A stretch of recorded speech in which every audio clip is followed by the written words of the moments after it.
All right, well, good morning, everyone. Thank you so much for taking time out of your busy workday to spend about 30 minutes with me talking about our proctoring solution. We're going to talk about LockDown Browser, which is a browser that prevents cheating on the machine or device that the student's using. And then we'll talk about Respondus Monitor, which is an extension of LockDown Browser, but it incorporates a student's webcam to record their testing session. So that way we can do confirmation of student identity, but more importantly, we can also make sure that students don't have any type of external resources that they might be able to use to either look up or share information with their friends. So we're going to talk about how it integrates fully within D2L today. So what I'd like to do is start off by sharing with you the instructor perspective so you can get an understanding of how easy it is to enable the use of this tool on a quiz. And then I'll actually go in as a student and show you how easy it is to actually take an assessment using the browser and give you a perspective of what that experience is like. And then at the very end, what I'll do is I'll kind of show you all the data that gets collected. So you can actually see what gets captured during that exam session by the student. And then I do promise to cover pricing, so that way you have an idea of what the price would look like and what our piloting options are and everything like that. So without further ado, let's jump into D2L, and we'll show you how to enable the LockDown Browser and Respondus Monitor setting on a quiz. So let me just get my little control panel out of the way. And what I'm going to do is log into a course that I'm teaching. And I have several courses here, but today we're just going to focus on this geography course. And once the technical integration is in place, it's basically an LTI integration.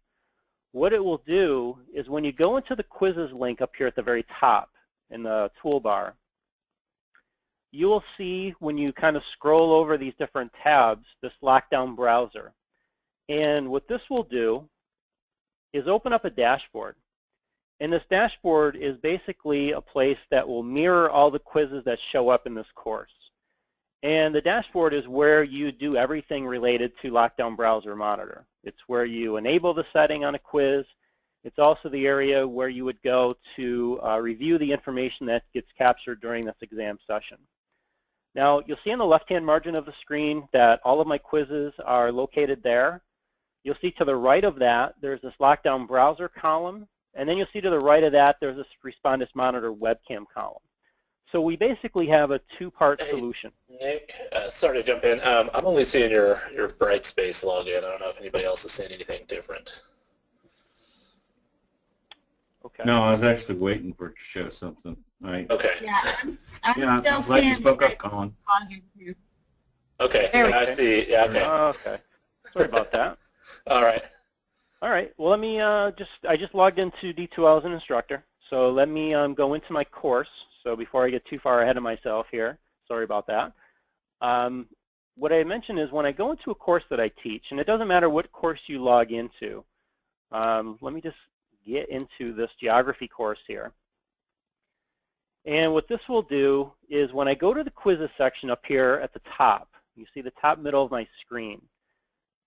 Once I've clicked on the quizzes link, as I mentioned before, there's an LTI integration. And what this will do is give you this LockDown Browser dashboard over here on the right. Now the dashboard, again, is where it will display all the quizzes in this particular course. So at this point, you should now see quizzes over on my left-hand margin of the screen in just a moment. And then you'll see them over here. And then you'll see there's a LockDown Browser column.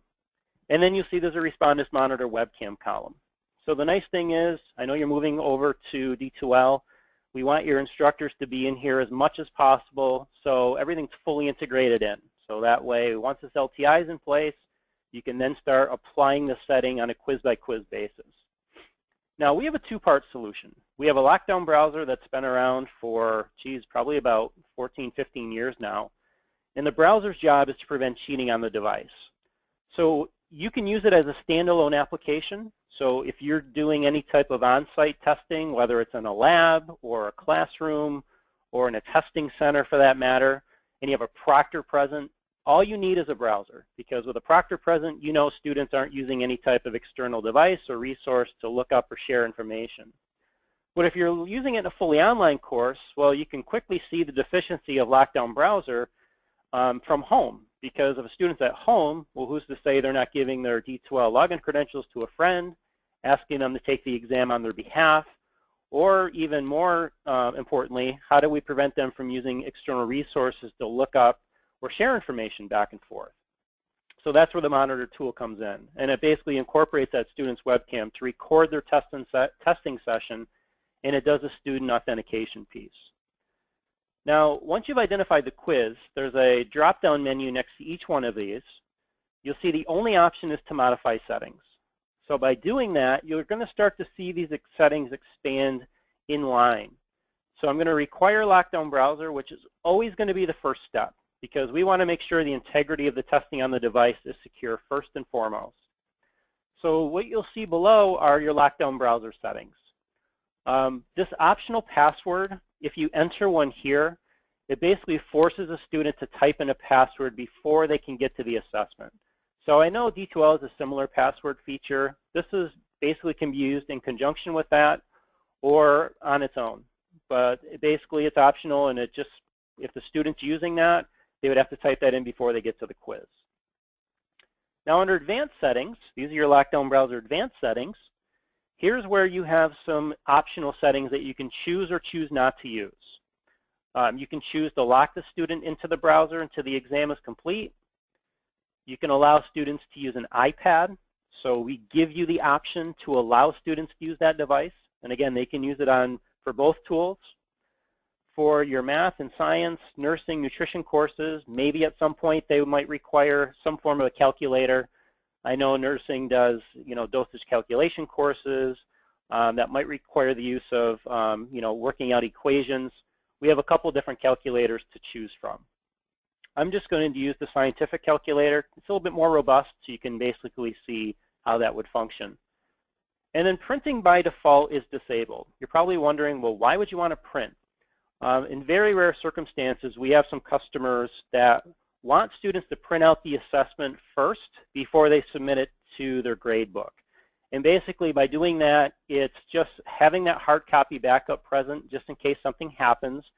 But it also is relevant when you're in a testing center and the proctor in the testing center wants the student to physically sign their name on the form or the quiz and then hand it in, almost kind of like an honor code type of situation, basically as a confirmation that they are who they said they are when they took the exam. So by default, printing's disabled, but that's one of the main reasons why it's there. So I'm just going to use a couple of these settings here. And then below you'll see the monitor webcam settings. So if I just wanted to use LockDown browser, the default monitor setting is to not require it. So that way, if you just want to use the browser, I hit save and close, and we're good to go. But if you decide to use monitor, you have two different options to choose from. And the very first time your faculty go to use this tool, we give them this pop-up dialog box that just gives a quick explanation about what this tool is and who to find on campus to get questions answered about it. Or they can reach out to us directly. So basically, we're just trying to give them a quick overview of what this tool is that they're about to use. Now, just by clicking on Do Not Show This Message Again, gets rid of this message, and you never have to see it anymore at that point. So the first option here is to require monitor for everybody. So if you're doing a fully online course, well, this is the one you want because this forces everybody to use it. You can also give students a choice. So that's the second option that says to the student, you can either use Respondus Monitor or you can come on campus and we'll proctor you using LockDown browser on its own. So that way you're not forcing students to use a technology that they may or may not be comfortable with. You're giving them an option. In your scenario, it sounds like the reality would be students would be using this fully online. And that's truly what we see 99.9% of the time is that it's a requirement for everybody because we want to kind of level the playing field and make sure everybody has something in terms of academic integrity in place.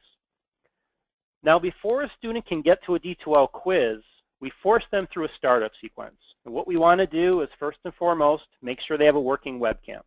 We don't care what type of webcam a student uses. We prefer, external webcams are very useful, especially when you're showing your testing environment. But again, any webcam, internal, external, will suffice. And this will do a video audio confirmation to prove that the webcam works. Because if it doesn't work, we don't want them taking a monitor quiz. And then we go through a couple of steps to verify student identity. You know, we have them take a photo with their webcam and then show some form of ID. Now, the form of ID could be anything. Really what we're looking for is an ID that has their name and face associated with it. So when we're comparing their photo to the photo ID, we have two different ways to confirm student identity. And then the environment check is subjective. This is where the student will use their webcam and show you their testing environment, wherever that may be. We've seen some really crazy places where students have taken exams in bars, in closets, you know, normal places such as offices, you know, kitchens, wherever. And it's just proving to you that their testing area is free and clear of any type of external resource that they might use to try to look up or share information with their peers.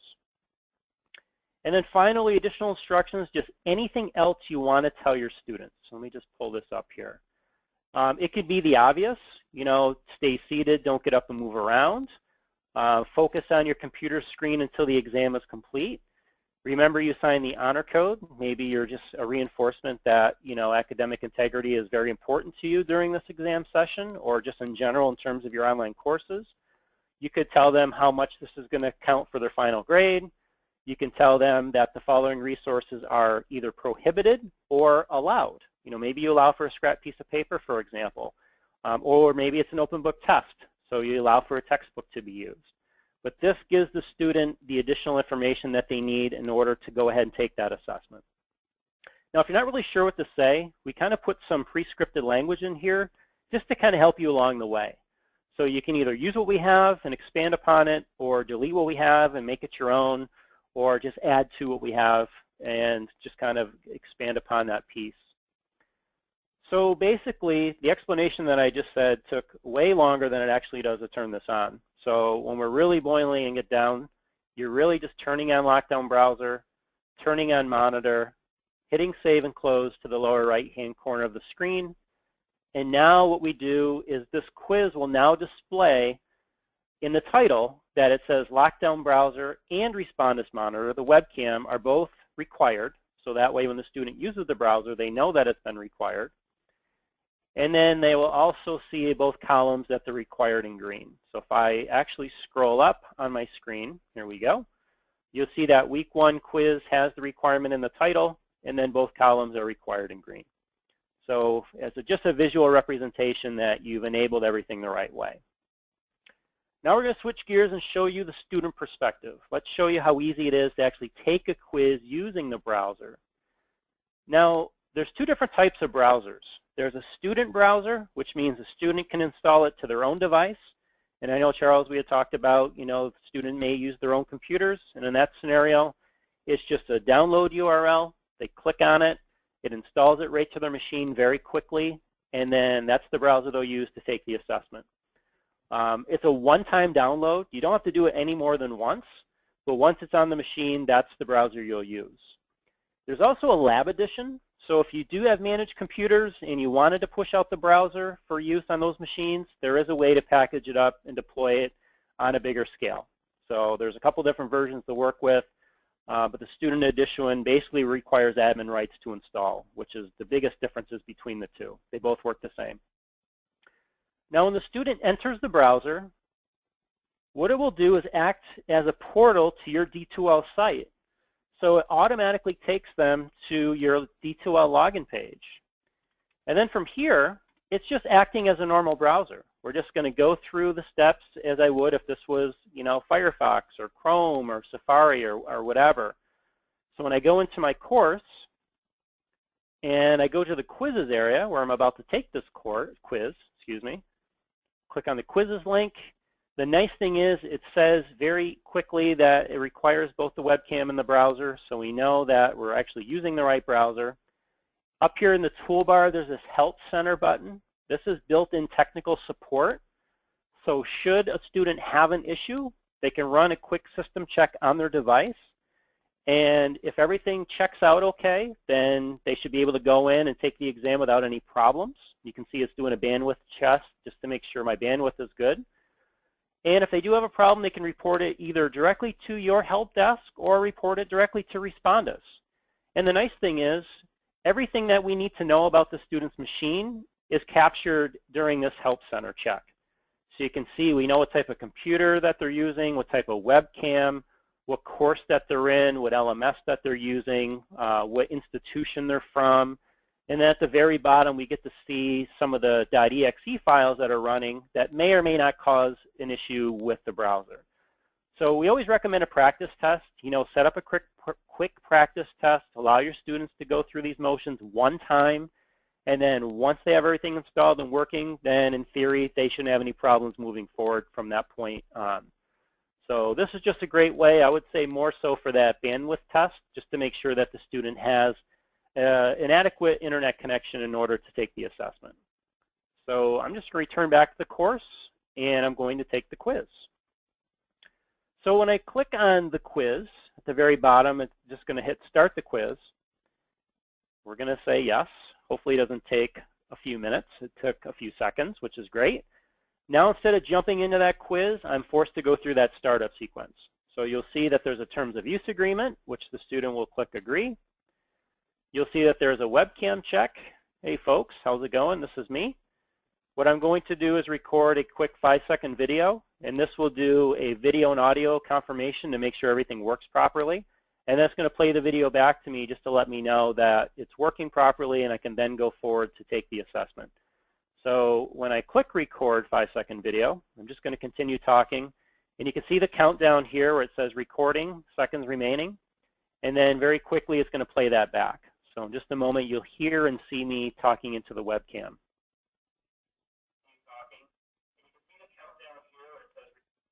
Now if I was having a problem, there's a troubleshooting link called It's Not Working.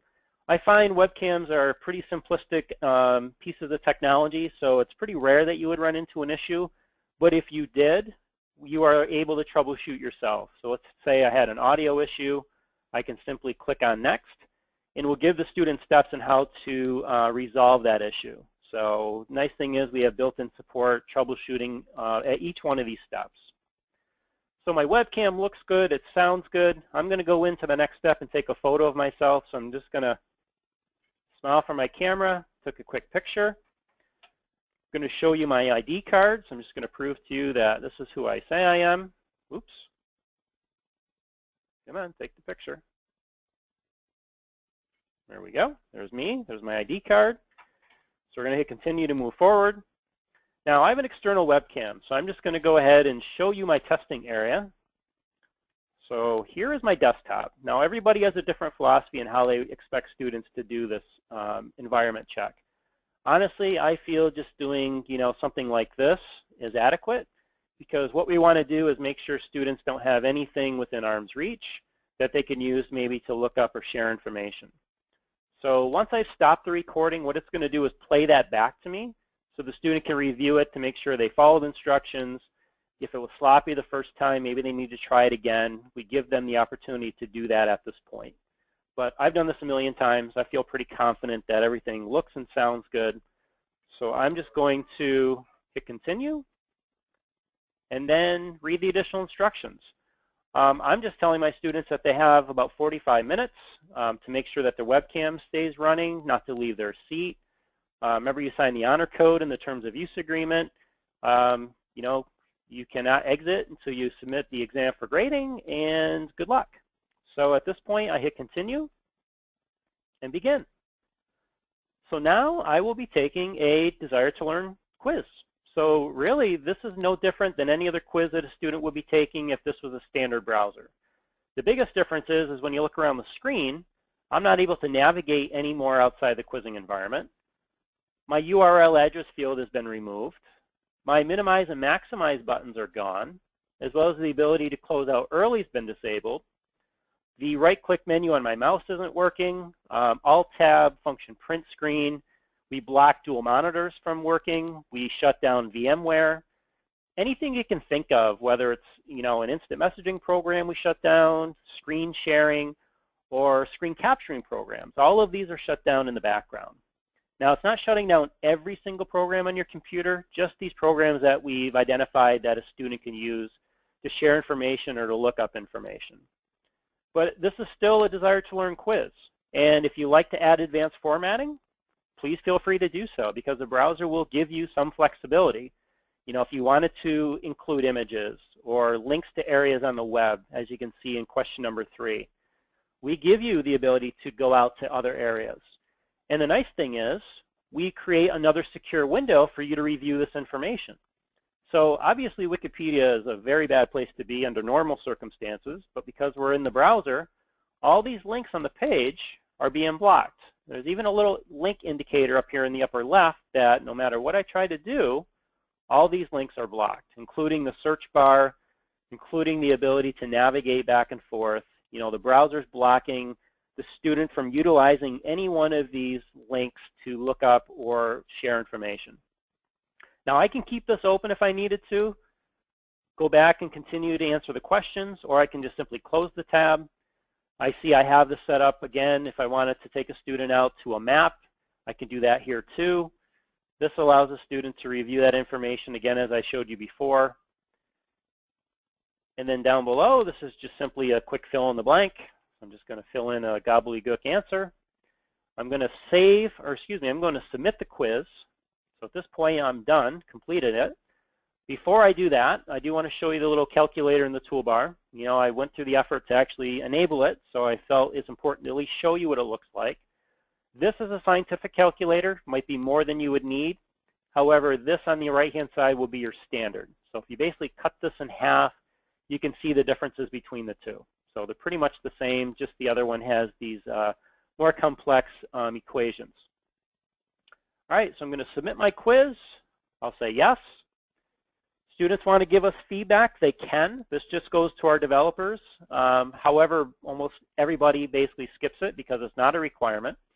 I exit out in the upper right, and I safely exit the browser.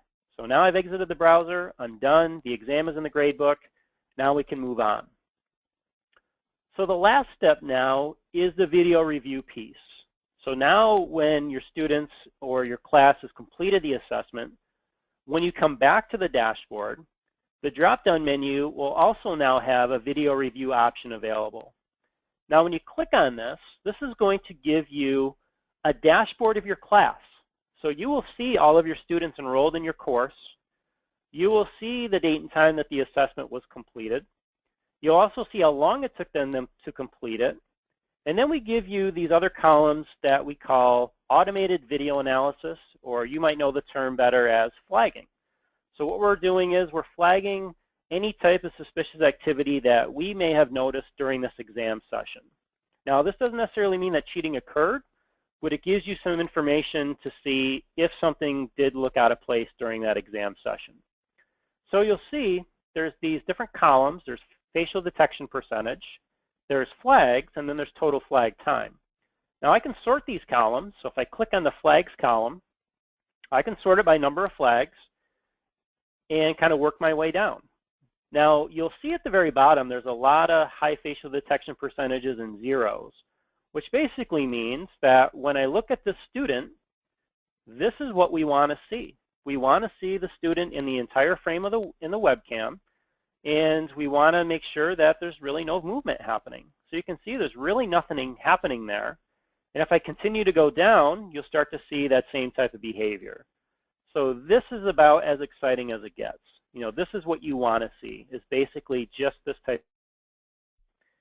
Now when you see flags though, this is where you might want to go in and take a look. So what you'll see here is a student. You'll see some thumbnails of the exam session over here on the right, on the left. But to the right of that, you'll see there's this video player. Now below the video player, you'll see that there's these flag segments and warnings. And we timestamp any type of suspicious activity that we caught. So if you look at the 5:19 mark, hopefully I can get this to play. I don't know why the Flash plugin's not working. If it's not, then what I'll do is open up another LMS. The good thing is, no matter what LMS you use, that dashboard that we use is identical. So let's just pretend that we're in D2L still.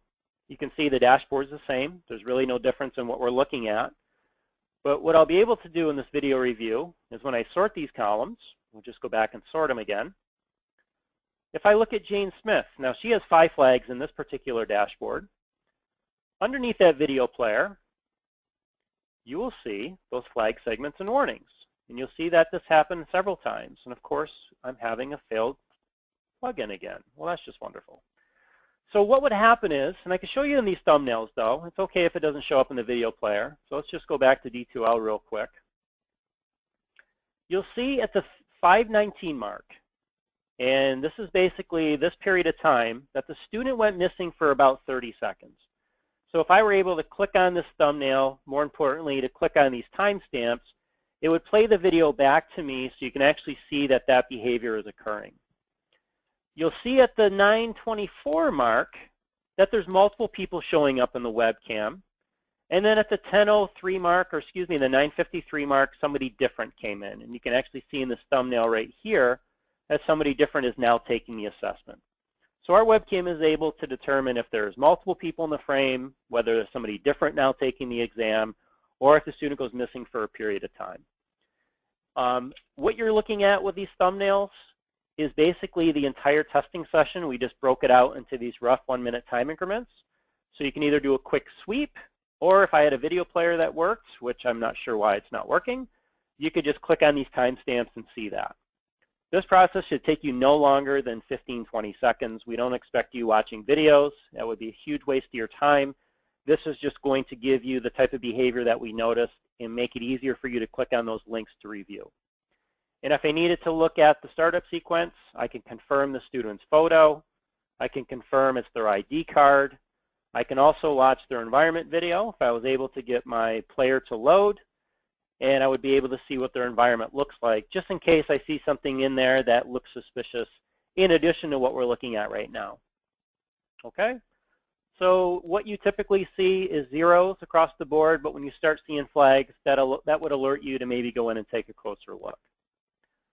All right, so let's talk about pricing, because I know we're getting close to the 10:30 mark. So the nice thing is we're very transparent with pricing. We're probably one of the very few companies that put pricing right up on our website for the whole world to see. And when you go to Respondus.com, first of all, there's a LockDown browser cost. Over on the left-hand margin of the screen, we have all these different types of resources. We have demo movies for instructors. We have instructor training webinars, which are free. These are ongoing every single month that everybody is able to attend free of charge.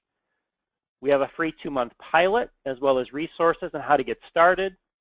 Now, pricing would be based on your FTE. So I understand your FTE is just shy of 10,000.